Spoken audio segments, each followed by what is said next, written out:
Kia ora, bros and girls. Welcome back to the channel. Been a while since I've posted, but I'm gonna have a look at this new month quests. I've actually been working on variants, so I'm gonna put some play up at some point in time. But let's have a look at this new Mole Man expeditions. See if they're any good. We're only allowed 3. Okay. How about Aegon and Warlock and Havoc, I guess. Right, so what does this bring?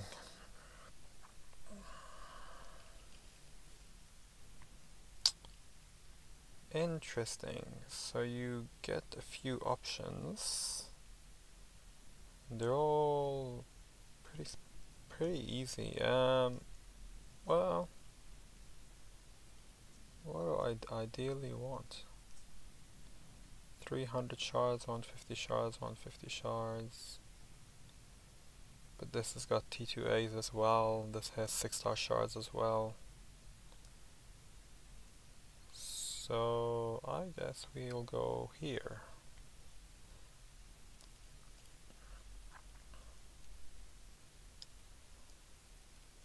This is interesting. So it looks like it's the fights are going to be pretty easy. It's just a matter of kind of going through and collecting the rewards that you really want or need, which I guess for me are T2As and 6-star shards. I've got a lot of T5Bs at the moment, so I don't really need a lot more of those. But I do need tier 2 alphas.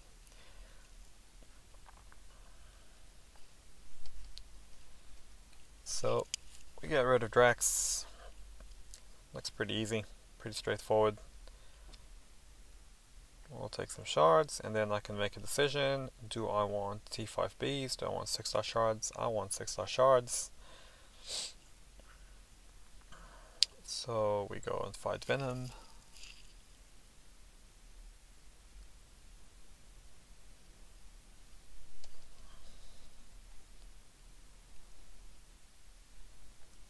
The good thing is they don't have any nodes on them or anything, so they're pretty easy fights really. There's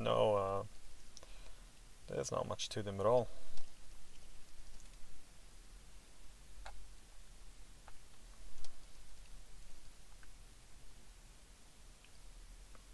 Throw the SP2 in there.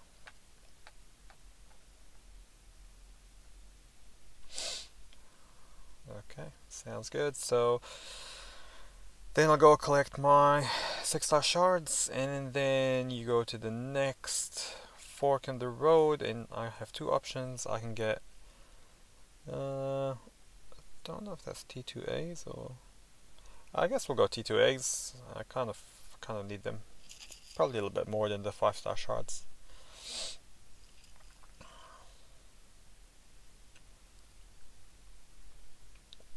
So this seems quite laid back to collect some nice rewards. It's not too bad. Difficulty's not too bad as well. I haven't actually looked at energy cost, but I imagine it's not too bad either.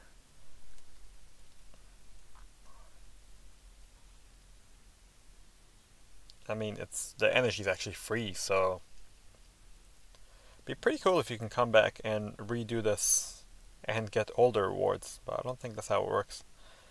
So now we teleport to the boss, and the boss is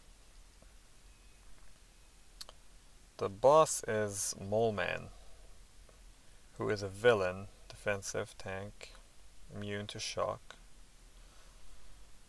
Well, at least we know his skill. And I guess this guy gives us a little bit of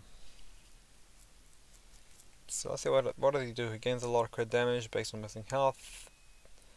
The more health he misses, the more crit damage he can do. Gains up to attack rating while unstoppable based on missing health. So basically, he's kind of like, well, I don't know if you guys played Dota, but he's kind of like, yeah, if you lose the health, you get a little bit stronger. Shock immune. So he's immune to shock while Frenzy is not active, and Moleman's below 5 monster mass. Moleman's heightened senses allow him to predict his opponent's movement, granting him true accuracy. So he's going to be a pretty good counter to evades and auto blocks. Critical hits have a 100% chance to inflict a bleed. So that's pretty good. Deals energy damage to the opponent suffering from a shock. 100% chance to gain a monster mass when inflicted with a debuff. And this is reduced against mutant champs. You can get 15 stacks. Okay. So every debuff gives him a monster mass, and each monster mass gives him physical resistance, so he becomes harder and harder to hit. Blocking basic attacks grants an unstoppable buff. Okay, so for an immediate counterattack. Right, so he can't. So this is not for parries. This is for if he blocks. Gain a 75% chance to resist a block break while at least one monster mass.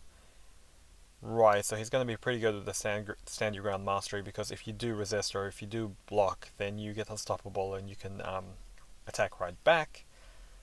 Gains a monster mass if a debuff fails to apply due to immunity. Well, he's immune to shock. We've read. Frenzy, when above 5 monster mass, activating an unstoppable, activates Frenzy, allowing his to be guaranteed criticals. With, especially when you're low at life, that's more and more damage.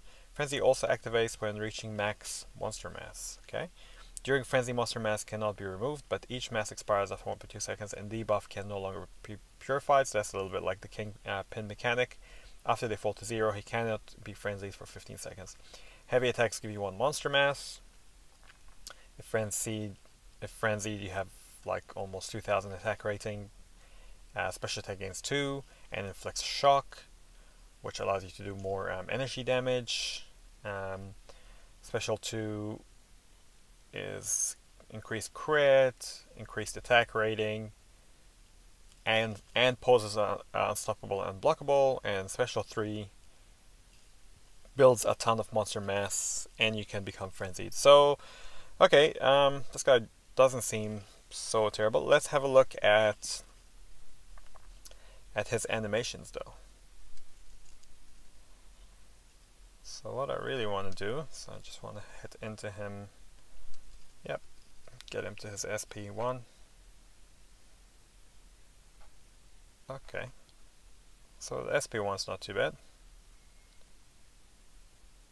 You can kind of just stay behind and evade the shockwave that comes through. There's a shockwave, and then he's going to jump at you. Okay, that's pretty easy to read. But ideally, oh, there we go. He blocked me, went unstoppable. So that's going to be kind of annoying when we get into the boss fight. But yeah, man, be cool to see what his SP2 does.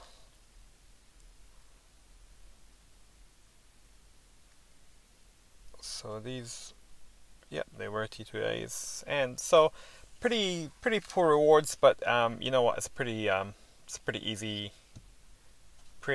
quest as well. So not too bad, bang for buck. All right, hopefully it helped out. If it did, like, subscribe, leave a comment, and yeah, we'll see you in the next one. Ka kite ano, bros and girls.